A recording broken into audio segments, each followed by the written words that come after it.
Welcome back to Pakistani reaction. आज हम जिस वीडियो पर रिएक्ट करने वाले हैं उसका टाइटल है S Jaishankar the man behind India success best foreign minister biography जो है ना हम उनकी वो आज देखने वाले हैं। नाम जो है वो तो इनका काफी ज्यादा हमने सुना हुआ है। ये आई गेस इंडिया के वन ऑफ द बेस्ट और फाइनेस्ट ये फॉरेन मिनिस्टर है। और मैंने ना इनकी ना काफी स्पीच वगैरह सुनी हुई, स्पीचेस वगैरह। मतलब ये जब बंदा बोलता है ना अगले बंदे की बोलती बंद कर देता है।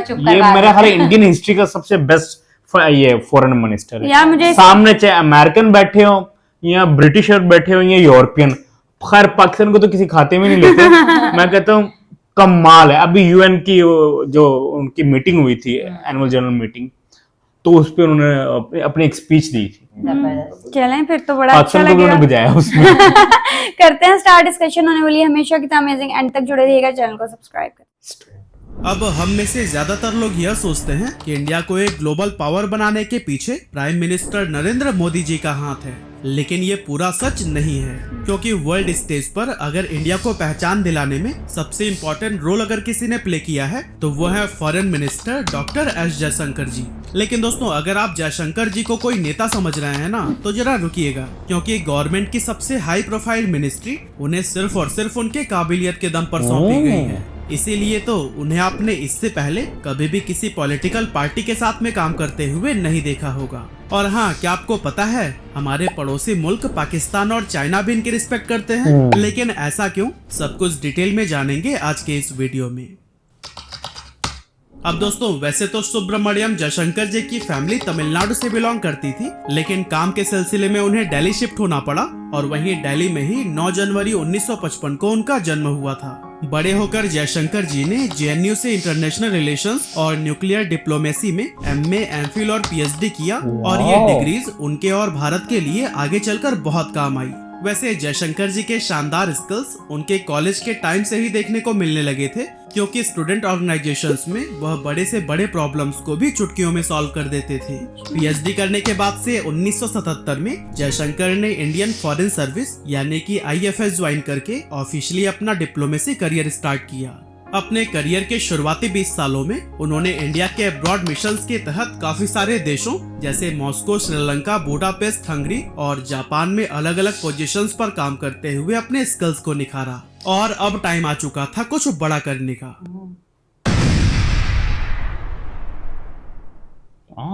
जयशंकर जी 2004 से 2007 तक वॉशिंगटन डीसी में भारत के राजदूत के तौर पर काम करते हुए इंडिया और यूएस के बीच civil nuclear agreement successfully sign करवाने में बहुत बड़ी भूमिका निभाई, जो कि भारत के लिए एक बड़ी अचीवमेंट थी। लेकिन यह काम इतना आसान नहीं था, इसके पीछे जयशंकर जी को काफी पापड़ बेलने पड़े थे। एक्चुअली बात यह है कि उस टाइम पर यूएस नॉन प्रोलिफरेशन पॉलिसी यानी कि न्यूक्लियर वेपन का डिस्ट्रीब्यूशन कंट्रोल करने वाली पॉलिसी को स्ट्रिक्टली फॉलो करता था। लेकिन इंडिया ने 1974 और 1998 में बिना एनपीटी साइन किए ही इस पॉलिसी के अगेंस्ट जाकर न्यूक्लियर टेस्ट कंडक्ट किए थे, जो कि इनके नियमों का उल्लंघन था।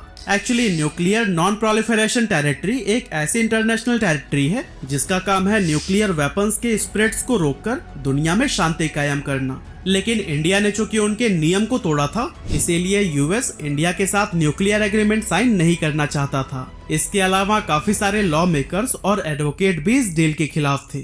हालांकि इतने सारे दिक्कतों के बाद भी डॉक्टर जयशंकर ने हार नहीं मानी। उन्होंने ऐसी अनोखी स्ट्रैटेजी बनाई कि यूएस को इस डील के लिए मानना ही पड़ा। असल में जयशंकर जी उस समय पर यूएस में एक इंडियन एम्बेसडर के रोल में काम कर रहे थे और इसी रोल की वजह से ही उनको यूएस के पॉलिसी मेकर से बात करके उनके डील रिलेटेड प्रॉब्लम्स को सॉल्व करने का मौका मिल गया। जयशंकर जी ने पॉलिसी मेकर्स को समझाते हुए कहा कि इस डील के बाद से यूएस इंडिया रिलेशंस स्ट्रांग होंगे, जिससे टेररिज्म को भी अच्छे से काउंटर किया जा सकेगा। उन्होंने कहा कि भारत न्यूक्लियर वेपन्स का डिस्ट्रीब्यूशन बस अपने तक ही रखेगा। और हाँ, जयशंकर जी ने तो यह भी दावा किया कि इंडिया की एनर्जी नीड्स दिन प्रतिदिन काफी तेजी से बढ़ रही है और इंडिया अब और फॉसिल फ्यूल यूज करके ग्लोबल एनवायरनमेंट की तबाही नहीं चाहता। इसीलिए अगर इस डील को साइन कर लिया गया तो फिर ग्लोबल वार्मिंग को भी काफी हद तक कम किया जा सकता है। और दोस्तों, कुछ इसी तरह के हजारों कोशिशों के बाद फाइनली यूएस 2008 में न्यूक्लियर डील साइन करने के लिए रेडी हो गया। इस डील के बाद से इंडिया अब इंटरनेशनल मार्केट से न्यूक्लियर फ्यूल और टेक्नोलॉजी खरीद सकता था, जिससे इंडिया का फॉसिल फ्यूल से डिपेंडेंसी हटके न्यूक्लियर फ्यूल पे आ गया था, जो कि एनवायरनमेंट के लिए एक अच्छी साइन थी। इस बड़ी जीत के बाद उनका पोस्टिंग सिंगापुर में हो गया, जहां जयशंकर जी ने अगले 2 सालों तक एज अ हाई कमिश्नर काम किया। इसके बाद 2009 से 2013 तक जयशंकर जी चाइना में भारतीय एम्बेसडर के तौर पर काम करने लगे और अपने इन 4 साल के कार्यकाल के दौरान उन्होंने इंडिया चाइना बॉर्डर इश्यूज को सॉल्व करने में कई महत्वपूर्ण भूमिका निभाई। दोस्तों, चाइना में काम करने के दौरान ही 2012 में गुजरात के सीएम नरेंद्र मोदी के साथ एस जयशंकर का मिलना हुआ। एक्चुअली जब मोदी जी अपने चाइना विजिट के लिए गए थे, तब चाइना में कई सारे महत्वपूर्ण लोगों के साथ मीटिंग शेड्यूल करने में भी जयशंकर जी ने पूरा साथ दिया था। वैसे आपको याद दिलाते चले कि इस टाइम पर मोदी जी कोई बहुत बड़े ग्लोबल लीडर नहीं थे, यहाँ तक कि कुछ सालों पहले ही यानी 2005 में उन्हें यूएस ने वीजा देने से ही इनकार कर दिया था। एस जयशंकर के साथ समय बिताने के बाद मोदी जी उनके काम से इतने इन्फ्लुएंस हुए थे कि आगे चलकर जयशंकर जी को गवर्नमेंट की एक बड़ी मिनिस्ट्री सौंप दी गई, जिसके बारे में हम वीडियो में आगे बात करेंगे। खैर, अपने इन 4 सालों में जयशंकर जी ने चाइना के सीक्रेट मैटर्स को इतनी अच्छी तरह से समझ लिया था कि बाद में हुए मेजर इंडो चाइना डिस्प्यूट्स को भी उन्होंने बहुत ही आसानी से सॉल्व कर लिया। एग्जाम्पल के लिए 2017 में हुए डोकलाम बॉर्डर इशू को ले लेते हैं। एक्चुअली 2017 में चाइना डोकलाम रीजन में रोड बनाना चाहता था, लेकिन इंडियन आर्मी ने इस कंस्ट्रक्शन को होने से रोक दिया था, और वो इसलिए क्योंकि डोकलाम एरिया एक ट्राई जंक्शन एरिया है, यानी कि यहाँ इंडिया, भूटान और चाइना के बॉर्डर हैं। और एक बार उस पर चाइना ने अगर रोड बना लिया तो इसमें भूटान का कुछ टेरिटरी चाइना के कब्जे में तो हो ही जाता, साथ ही साथ इंडिया के सिलीगुड़ी कॉरिडोर, जिसको इंडिया का चिकन स्नेक भी कहते हैं, उस पर हमेशा खतरा मंडराते रहता। और दोस्तों, चाइना के साथ वॉर में सिलीगुड़ी कॉरिडोर लूज करने का मतलब है पूरी नॉर्थ ईस्ट से हाथ धोना। इंडिया अपनी जमीन का एक भी टुकड़ा किसी को क्यों ही देना चाहेगा। इस सीरियस बॉर्डर इशू को सॉल्व करने के लिए एस जयशंकर ने सबसे पहले ट्राइलेटरल डिप्लोमेसी कंडक्ट किया, जिसमें जयशंकर ने भूटान और चाइना ऑफिशियल्स के साथ में बातचीत करने शुरू की। इसी बातचीत के दौरान ही एस जयशंकर ने भूटान की टेरिटरी को प्रोटेक्ट करने का वादा भी किया था। जयशंकर की बातों से चाइनीज ऑफिशियल्स बहुत इन्फ्लुएंस हुए और एक सीनियर ऑफिसर ने तो यहाँ तक कह दिया कि जयशंकर एक डिप्लोमेट की तरह नहीं बल्कि सोल्जर की तरह बात करते हैं। और दोस्तों, जयशंकर के इन्हीं एफर्ट से ही चाइना ने अपनी आर्मी को पीछे खींचने के साथ साथ डोकलाम रीजन में रोड कंस्ट्रक्शन का भी काम रोक दिया। यहाँ जयशंकर जी की ग्रेट नेगोशिएशन स्किल्स की तारीफ खुद दुश्मन देश की आर्मी करती हुई दिखाई दी, और ये जयशंकर जी की ही नहीं बल्कि पूरी इंडिया की जीत थी। खैर, जैसा कि हम जानते ही हैं कि कुत्ते की पूंछ 1000 सालों तक एक सीधी पाइप में रखने के बाद भी टेढ़ी की टेढ़ी ही रहती है, वैसे ही कुत्ते की पूंछ की तरह ही चाइना भी अपने हरकतों से बाज नहीं आता। चाइना ने फिर से 2020 में एक वायलेंट बॉर्डर इशू कर दिया, जिसको हम लद्दाख बॉर्डर टेंशन के नाम से जानते हैं। असल में जून 2020 में चाइनीज आर्मी लद्दाख के गलवान वैली में घुसकर इंडियन आर्मी पर अटैक कर देते हैं। यहाँ पर इंडिया और चाइना के बीच में वायलेंट बैटल हुआ, जिसमें दोनों साइड्स के काफी सारे सोल्जर्स की मौत हुई। इस बॉर्डर इशू को सॉल्व करने के लिए फिर से जयशंकर आगे आते हैं, और इस बार जयशंकर जी ने बॉर्डर टेंशंस को कम करने के लिए डायरेक्टली चाइना के फॉरेन मिनिस्टर वांग यी से बात की, और साथ ही चाइना से 5 पॉइंट एग्रीमेंट भी साइन करवाया, जिसमें साफ साफ लिखा था कि चाइना अभी तक हुए सभी Indo China agreement and protocols को मानेगा, और फिर कभी भी अगर बॉर्डर टेंशन हुई तो उसे बातचीत से सॉल्व करेगा, ना कि अटैक से। जयशंकर जी यही नहीं रुके, उन्होंने इस मुद्दे को इंटरनेशनल फोरम्स में भी उठाया, और इंटरनेशनल सपोर्ट से इस टेंशन को कम करने में हेल्प मिला। और दोस्तों, जयशंकर जी के इन्हीं प्रयासों की वजह से ही 2021 में चाइना ने LAC के पास से अपनी आर्मी को पीछे खींच लिया था। अब दोस्तों, अगर थोड़ा पीछे आए तो 2014 में इंडिया के जनरल इलेक्शन में बीजेपी मेजोरिटी से जीत जाती है और नरेंद्र मोदी इंडिया के प्राइम मिनिस्टर बनते हैं। अब जैसा कि हमने आपको पहले भी बताया कि डॉक्टर जयशंकर मोदी जी की नजरों में चढ़ गए थे, इसीलिए अब प्राइम मिनिस्टर बनने के बाद मोदी जी ने जयशंकर को यूएस से इंडिया बुला लिया। भारत बुलाकर जयशंकर को अगले 2 सालों के लिए फॉरेन सेक्रेटरी का पोस्ट दिया गया, और फिर उनके अच्छे काम को देखते हुए उनका यह टेन्योर 1 साल और बढ़ा दिया गया। यानी कि एस जयशंकर 2015 से 2018 तक as a foreign secretary of India काम किए, और इन 3 साल के टाइम फ्रेम में उन्होंने यूएस, रशिया और जापान जैसे पावरफुल कंट्रीज के साथ संबंध मजबूत किए, और इसके साथ ही इंडिया के हित में कई सारी बेहतरीन पॉलिसीज बनाई।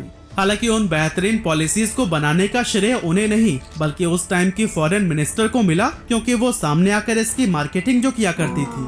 अपने 3 साल का फॉरेन सेक्रेटरी रोल खत्म होने के बाद जयशंकर को टाटा ग्रुप की तरफ से ग्लोबल कॉर्पोरेट अफेयर्स के प्रेसिडेंट का रोल ऑफर किया गया और यहाँ भी उन्होंने कंपनी के लिए बहुत बड़े बड़े काम किए। अब दोस्तों साल 2019 आ गया, जिसमें जनरल इलेक्शन होने थे और इस बार भी बीजेपी फुल मेजोरिटी के साथ इलेक्शन जीत गई और एक बार फिर से नरेंद्र मोदी प्राइम मिनिस्टर बनाए गए। इलेक्शन जीतते ही मोदी जी ने डॉक्टर जयशंकर को गुजरात से टिकट दिलाया और उनको इंडिया का फॉरेन मिनिस्टर बना दिया, बिना किसी पॉलिटिकल बैकग्राउंड के, सिर्फ और सिर्फ उनके मेरिट्स के दम पर। अपने 5 साल के फॉरेन मिनिस्टर के टेन्योर में जयशंकर ने काफी सारे इन्फ्लुएंशियल पॉलिसीज बनाए, जिसने इंडिया का इमेज वर्ल्ड स्टेज पर बदल कर रख दिया। 2019 से 2024 के बीच ही जयशंकर जी का असली पोटेंशियल बाहर निकल कर आया और यही टाइम था जिसमें पाकिस्तान के फॉर्मर पीएम ने भी जयशंकर जी के तारीफों के पुल बांधे। अब कब और क्यों तारीफ की यह जानने से पहले 70 सालों से कॉन्फ्लिक्ट में रही कश्मीर को कैसे जयशंकर जी ने अपनी स्ट्रैटेजी से आजाद कराने में इंडियन गवर्नमेंट की पूरी मदद की, चलिए वो जान लेते हैं। एक्चुअली जम्मू एंड कश्मीर से आर्टिकल 370 को हटाना इंडियन गवर्नमेंट के लिए बहुत बड़ा चैलेंज था, क्योंकि इंटरनेशनल प्रेशर इतना ज्यादा था। इसीलिए जयशंकर जी ने दुनिया के सुपर पावर देशों में जाकर अपना पॉइंट स्ट्रांगली रखा कि कश्मीर इंडिया का इंटरनल मैटर है और वो इसमें इंटरफेयर न करें।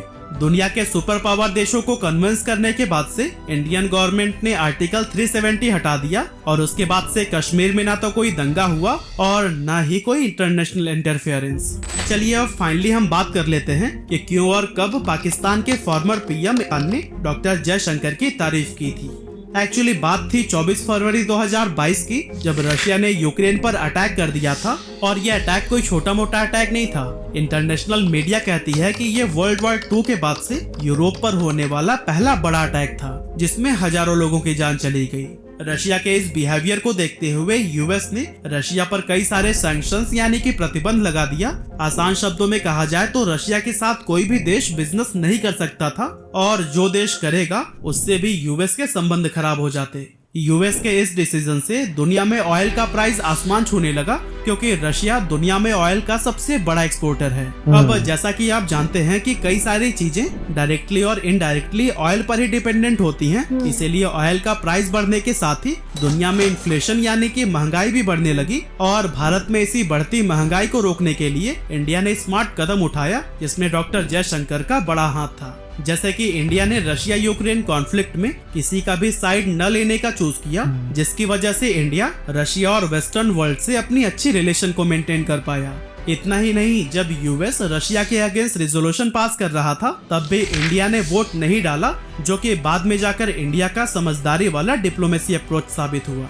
इसके साथ ही जयशंकर के द्वारा बनाई गई ऑपरेशन गंगा के तहत इंडिया ने सक्सेसफुली 22,500 से भी ज्यादा इंडियन सिटीजन्स को यूक्रेन से निकाला और कुछ पाकिस्तानी स्टूडेंट्स को भी रेस्क्यू किया। इसके अलावा इंडिया ने न्यूट्रल स्टैंड लेने के बावजूद भी यूक्रेन में मेडिकल सप्लाईज और एसेंशियल गुड्स भी सप्लाई किया और ये दिखाता है कि इंडिया में मानवता अभी भी जिंदा है। खैर, यूएस के रशिया पर सैंक्शंस लगने के बाद भी इंडिया ने रशिया से ऑयल खरीदना बंद नहीं किया और फिर जब वेस्टर्न कंट्रीज ने इंडिया से इस पर सफाई मांगी तो फिर आगे से डॉक्टर जयशंकर ने उनको समझाते हुए कहा कि इंडिया की ह्यूज पॉपुलेशन को सस्ते ऑयल की जरूरत है, जिसकी वजह से और भी कई सारी चीजें सस्ती होंगी और इंडिया में इन्फ्लेशन कंट्रोल में रहेगा। और दोस्तों, इस इवेंट के कुछ समय के बाद जयशंकर ने मीडिया इंटरेक्शन के दौरान एक ऐसा आइकॉनिक बयान दिया जिससे पूरे यूरोपीय देशों को सांप सूंघ गया।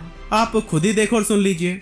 Europe has to grow out of the mindset that Europe's problems are the world's problems, but the world's problems are not Europe's problems. इस वीडियो के कुछ ही महीनों बाद इमरान खान ने भी जयशंकर के इस बयान की तारीफ की। तो ना, मैं जिनको समझ नहीं आए मैं समझाऊं। ये फॉरेन मिनिस्टर को उन्होंने कहा कि रूस से तेल ना खरीदो, उसने आगे से कहा तुम कौन होते हो मैं कहने वाले, यूरोप खरीद रहा है तेल उनसे, हमारे लोगों की जरूरत है, हम खरीदेंगे। ये होता है आजाद मुल्क। और दोस्तों कुछ ऐसे ही एस जयशंकर ने अपने 5 सालों के विदेश मंत्री के रोल में बड़ी बड़ी पॉलिसीज बनाकर भारत को वर्ल्ड स्टेज पर एक नई पहचान दिलाई और इसी वजह से आज वो भारत के सबसे महान फॉरेन मिनिस्टर बन पाए हैं। इसीलिए मोदी जी के तीसरे कार्यकाल में भी उन्हें सेम पोस्ट दिया गया है। अब देखना ही होगा कि आगे एस जयशंकर जी क्या क्या कमाल दिखाते हैं। वैसे चाणक्य ने एक बहुत बड़ी बात कही थी कि जब भी कोई राजा वॉर जीते तो पूरा श्रेय राजा को जाता है, लेकिन जीत के पीछे असल हाथ राजा के मंत्रियों का होता है। इसीलिए राजा के साथ इनको भी बराबर का श्रेय और सम्मान मिलना चाहिए। और दोस्तों इन्हीं लाइंस ने ही मुझे एस जयशंकर के लाइफ को आप लोगों के सामने लाने के लिए मोटिवेट किया। वाह, क्या पर्सनालिटी है। जितनी तारीफ कीजिए उतनी कम है, मतलब वर्ड्स नहीं है। मैंने और जिसकी दुनिया तारीफ कर रही है, मतलब कि उन्होंने जो यूरोप को जो एक जवाब दिया कि भाई आप हमें डिक्टेट ना करें, ये हमारे मुल्क के लिए बेहतर है, हम ऑयल लेंगे। और आपको पता है यूरोप को सबसे बड़ा तेल एक्सपोर्ट करने वाला कंट्री भी इंडिया है। मतलब इंडिया वो क्या कहते हैं, कच्चा तेल लेता है रशिया से, क्रूड ऑयल, उसको फिर रिफाइन करता है। और मजे की बात है, दुनिया की सबसे बड़ी रिफाइनरी वो भी इंडिया में, ऑयल रिफाइनरी, ये जो उनकी है मुकेश अंबानी की है, वो है रिलायंस।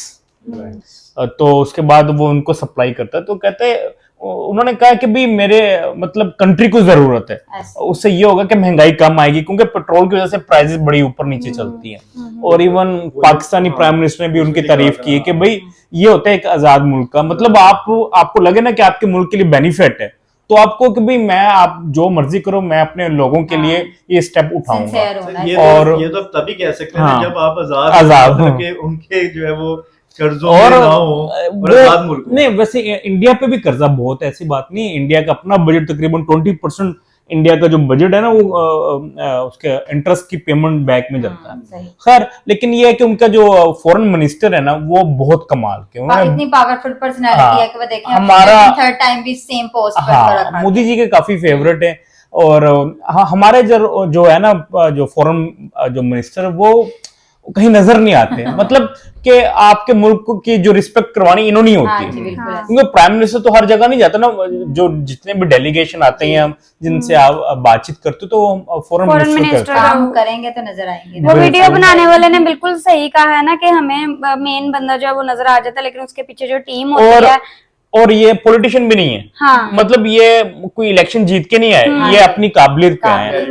तो मेरे हिसाब से बहुत अच्छा चुना इंडिया ने। हाँ, और शुरू से उनका माइंडसेट इवन कॉलेज लेवल से जो है ना, वो ऐसा है कि स्टूडेंट्स की भी छोटी छोटी प्रॉब्लम्स वगैरह इन चीजों को जब हल करते थे, तो ये तो कुछ गॉड गिफ्टेड सा लगता है उनका जो माइंड है, और ये चीजों को सबसे बढ़ के ना वो पढ़े लिखे हैं, मतलब वो समझते हैं। मतलब वो ऐसा है कि वो ना सिचुएशन अगर कोई भी क्रिएट होती है ना, उसको ना हैंडल कर लेते हैं। ऐसा नहीं है कि वो थोड़े घबरा जाए, क्योंकि पॉलिटिशियन ऐसा होता है कि वो जरूरी नहीं कि वो उसका एक्सपीरियंस होता है, बट उसके लिए एजुकेशन भी बड़ी जरूरी है कि आपको एक अलग मतलब मंच पे जाके, जहाँ वो अलग नेशनैलिटी के लोग हैं, उधर बैठ के आपने बड़ी अच्छी बात करनी है। और कॉन्फिडेंस उनकी पूरी पर्सनैलिटी में नजर आता है। जब मैं उनके बारे में सारा सुन रही थी, तो मुझे था कि यार मैं उनके मुंह से भी कोई लाइन सुनूं, कोई क्लिप्स इस तरह के बीच में ऐड हो कि मैं इसको सुन लूं। हाँ, और लुक वाइज भी काफी डिसेंट है, तो वो बड़े कॉन्फिडेंटली जो है बीच में 1-2 लाइंस जो उनकी आई वो उन्होंने बताई।